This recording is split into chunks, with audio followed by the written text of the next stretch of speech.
நம்ம வீடு நமக்கு தெரியும். நம்ம சிமெண்ட் SRM PR சிமெண்ட். இது நம்ம சிமெண்ட். கோவை உக்கடம் பகுதியில் NIA அதிகாரிகள் சோதனை மேற்கொண்டு வரும் நிலையில் விவரங்களோடு செய்தியாளர் சுதீஷ் இணைந்திருக்கிறார். பேசலாம் சுதீஷ். உக்கடம் பகுதியில் குறிப்பா எந்த இடத்துல NIA அதிகாரிகள் சோதனையில ஈடுபட்டு இருக்காங்க? தற்போதைய நிலவரம் என்ன?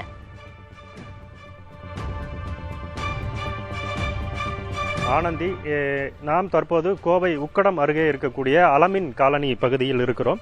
இங்கு இன்று அதிகாலை முதலே NIA தேசிய புலனாய்வு முகமை அதிகாரிகள் கோவை கார் குண்டுவெடிப்பு சம்பவம் தொடர்பாக இந்த விசாரணையை தற்போது மேற்கொண்டிருக்கிறார்கள். கோவையில் இந்த பகுதி மட்டுமல்லாது கோவை மாநகரத்தில் 10க்கும் மேற்பட்ட இடங்களில் NIA அதிகாரிகள் இந்த சோதனையை தற்போது மேற்கொண்டு வருகிறார்கள். நாம் தற்போது இருக்கக்கூடிய இந்த அலமின் காலனி பகுதியில் கார் மெக்கானிக்காக பணியாற்றி வரும் அலுபின் என்பவரது வீட்டில் இந்த சோதனை நடைபெற்று வருகிறது. இந்த சோதனையில் சுமார் 7 NIA அதிகாரிகள் ஈடுபட்டிருப்பதாக நமக்கு தகவல் கிடைத்திருக்கிறது. காவல்துறையும் பாதுகாப்பிற்காக இந்த சோதனையில் உடன் இருக்கிறார்கள். இந்த சோதனையை பொறுத்தவரைக்கும் கோவையில் கடந்த 2022ஆம் ஆண்டு அக்டோபர் 23ஆம் தேதி கோவை உக்கடம் கோட்டை ஈஸ்வரன் கோவில் பகுதியில் கார் குண்டுவெடிப்பு சம்பவம் நடைபெற்றது. இந்த கார் குண்டுவெடிப்பில் ஜமேஷா முபின், அதாவது IS அமைப்போடு ஆதரவோடு இருந்த ஜமேஷா முபின் கார் குண்டுவெடிப்பு சம்பவத்தின் போது சம்பவ இடத்திலேயே பலியானார்.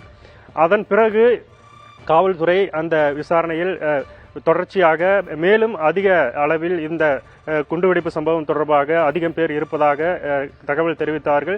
இந்த விசாரணை என்பது காவல்துறையிடமிருந்து NIAவுக்கு மாற்றப்பட்டு தொடர்ச்சியாக இந்த விசாரணை என்பது கோவை மட்டுமல்லாது நீலகிரி, திருவண்ணாமலை, சென்னை உள்ளிட்ட திருநெல்வேலி உள்ளிட்ட பல்வேறு மாவட்டங்களிலும் கார் குண்டுவெடிப்பு சம்பவம் தொடர்பான விசாரணையை NIA அதிகாரிகள் தொடர்ச்சியாக செய்து வருகிறார்கள். இந்த வழக்கு தொடர்பாக தற்போது வரைக்கும் 13 பேர் கைது செய்யப்பட்டு அவர்களிடம் தொடர் விசாரணை என்பது மேற்கொள்ளப்பட்டு வருகிறது.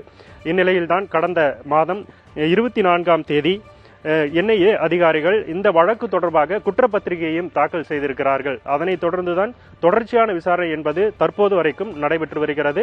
இன்றைக்கும் கோவை மட்டுமல்லாது திருநெல்வேலி உள்ளிட்ட பல பகுதிகளிலும் தேசிய புலனாய்வு முகமை அதிகாரிகள் இந்த கார் குண்டுவெடிப்பு சம்பவமான விசாரணையை தொடர்ந்து மேற்கொண்டு வருகிறார்கள். இது தொடர்பாக நடைபெற்ற விசாரணைகளில் பல்வேறு ஆவணங்களும் கைப்பற்றப்பட்டிருக்கிறது. அது தொடர்பான விசாரணைகளும் தற்போது வரைக்கும் நடைபெற்று வருகிறது. ஆனந்தி, தகவல்களுக்கு நன்றி சுதீஷ். நம்ம வீடு நமக்கு தெரியும். நம்ம சிமெண்ட் SRM PR சிமெண்ட். இது நம்ம சிமெண்ட்.